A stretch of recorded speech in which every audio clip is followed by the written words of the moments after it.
Untungnya, Putri Wenxing tidak mempersulit segalanya.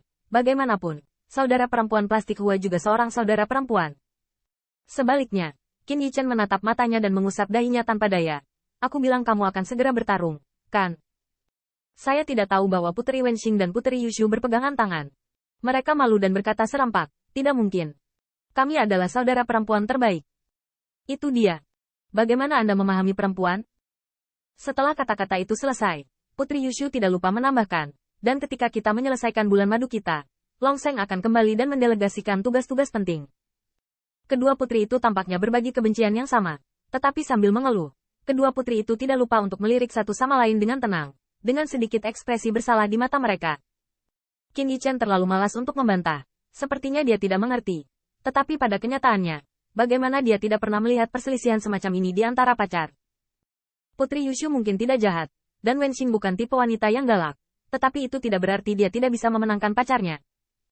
Untungnya, ketika adegan itu sedikit canggung, ledakan tawa yang hangat datang, dan itu adalah Ke Tiangxuan dan Ke Yuheng yang datang bersama. Haha, gadis Yushu, lama tidak bertemu, dia terlihat cantik lagi. Pasangan yang bagus, gadis berbakat, pasangan yang dibuat di surga. Dengan kedatangan pengunjung asing, dua tetua dengan senioritas tertinggi di Wentiangwan secara alami akan maju, dan melihat kedatangan Ke Tiangxuan, Putri Yushu segera tertawa dan melambai. Kakek Tiangxuan. Kakek kelima. Kultivasi Anda semakin tak terduga. Xiang Longsheng juga memberikan penghormatan di sampingnya meskipun klan Kaisar Ke dan klan Shen Xiang telah bertempur sejak lama. Seperti yang dikatakan sebelumnya, mereka datang ke sini untuk menikah, tidak menyebutkan konflik antara kaisar.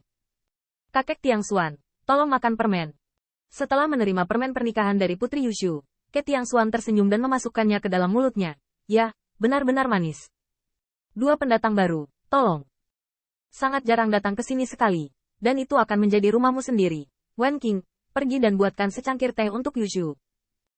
Kedua tetua klan Kaisar Ke secara alami lebih ramping dan canggih, dan mereka juga memberikan banyak wajah. Bagaimanapun, pasangan pendatang baru ini semuanya dari klan Kaisar di belakang mereka. Apalagi status dan asal-muasal Putri Yushu dan Xiang Longsheng di Kaisar masing-masing adalah mulia, dan bisa dikatakan mereka tidak kalah dengan Putri Wenxing. Berjalan sepanjang jalan ke kuil Wentian, Putri Wen Qing juga berperilaku baik dan bijaksana, tetapi Qin Yichen sedikit penasaran. Kakek lima, apakah ini perjamuan Hongmen lainnya? Qin Yichen diam-diam mentransmisikan ke Ke Yuheng, sementara yang terakhir berbicara dan tertawa saat menjawab untuknya. Seharusnya tidak seperti Tianxing, kamu mungkin tidak tahu, klan Shenzi, meskipun dia adalah seorang kaisar, tetapi ras ini tidak menonjol. Selanjutnya, Kaisar Surgawi dari klan penenun ilahi ditunjuk oleh era naga sejati, dan dia tetap netral selama ini.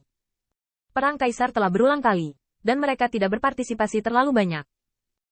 Ke Tiangxuan menjelaskan kepada Qin Yichen beberapa hal tentang klan Shenzi, dan setelah beberapa saat, Qin Yichen mengerti. Klan Shenzi, salah satu mantan kaisar.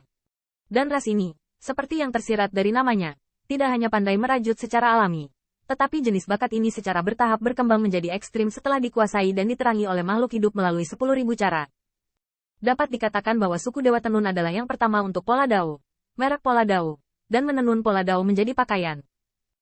Bahkan ada rumor di era naga sejati bahwa jika Anda membuat baju besi dan senjata, para kurcaci adalah pilihan pertama, dan jika Anda menenun pakaian dan menyulam jubah, Anda dapat menemukan dewa penenun. Sepasang tangan yang terampil, ditambah dengan kedekatan bawaan dengan pola Dao, memungkinkan ras ini secara bertahap bersinar di surga kaisar dan akhirnya menjadi kaisar. Namun, sama seperti mengapa Ke Yuheng akan melepaskan bukanlah salah satu alasan perjamuan Hongmen. Itu adalah kekuatan tempur klan Shenzi sangat biasa. Qin Yichen juga merasa bahwa alam Putri Yushu tidak kalah dengan Putri Wenxing, tetapi yang terakhir jelas melampaui yang pertama, dan celahnya tidak terlalu kecil. Kaisar Zheng, meskipun banyak kondisi yang dibutuhkan untuk akhirnya mencapai puncak istana langit tinggi, kekuatan tempur jelas sangat penting. Karena ras suku Divine Weaver, mereka secara alami tidak dominan dalam memperebutkan kaisar. Oleh karena itu suku Divine Weaver sama sekali tidak melawan dan menjaga netralitas. Dan sekarang para kurcaci adalah budak, dewa penenun masih menjadi kaisar. Lambat laun, dewa penenun tampaknya memiliki postur kurcaci zaman naga sejati.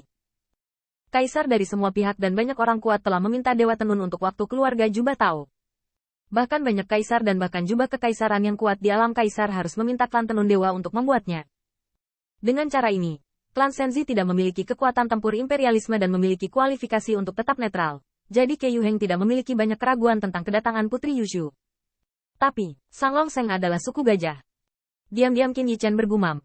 Dia tiba-tiba teringat pada Fan Fan Star dan Xiao Yuan Kue pasangan ini, juga sudah menikah, juga melambangkan sikap ras di belakang mereka.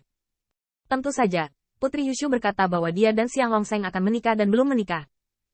Qin Yichen tidak yakin, tetapi pada saat ini, di aula surgawi, Ke Tiangxuan meletakkan cangkir teh dan berkata sambil tersenyum, apakah kamu telah memilih hari yang baik?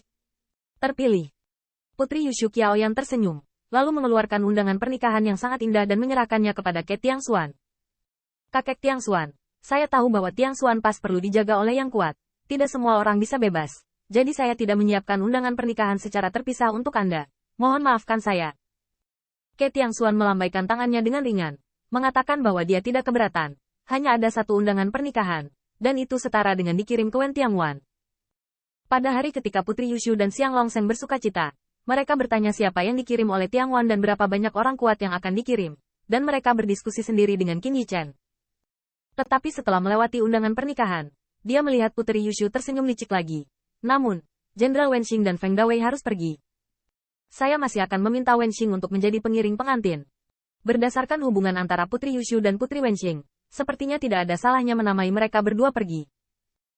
Qin Yichen juga mengenang bahwa ketika dia menikahi Wen Qing, Putri Yushu juga datang. Tetapi sepertinya dia tidak berjalan dengan Xiang Longseng pada saat itu. Dengan permintaan seperti itu, Ke Tiangxuan tidak merasa ada yang salah dengan itu. Tapi, Wen Qing masih bisa masuk akal. Tapi Tian Xinghe, Yushu, orang tua itu ingin menanyakan satu pertanyaan lagi. Di hari besarmu, akan ada banyak orang kuat di Istana Surgawi yang akan mengatakan hal-hal yang baik, kan? Ini adalah kunci masalahnya. Dengan klan Dike dan pengadilan surgawi sekarang, dapat dikatakan bahwa mereka seperti api dan air. Dan mereka tidak senang bertemu di hari kegembiraan besar klannya. Begitu kata-kata ini keluar, Putri Yushu tidak bisa membantu tetapi menundukkan kepalanya. Sedikit tidak berdaya. Aku, Longseng dan aku baru saja mengundang teman-teman kita. Tetapi siapa yang akan diundang ayahku? Aku tidak bisa menjadi tuan. Petik 2. Qin Yichen sangat mengerti. Bagaimanapun, ini adalah pernikahan antara dua keluarga kekaisaran. Dan sepertinya itu akan menjadi acara besar. Bukan pasangan baru yang bisa memutuskan kemana akan mengundang tamu. Tapi jelas, menilai dari reaksi Putri Yushu, suku Senzi pasti akan mengundang faksi pengadilan surgawi. Mungkin Yuan Tiandi akan diundang langsung.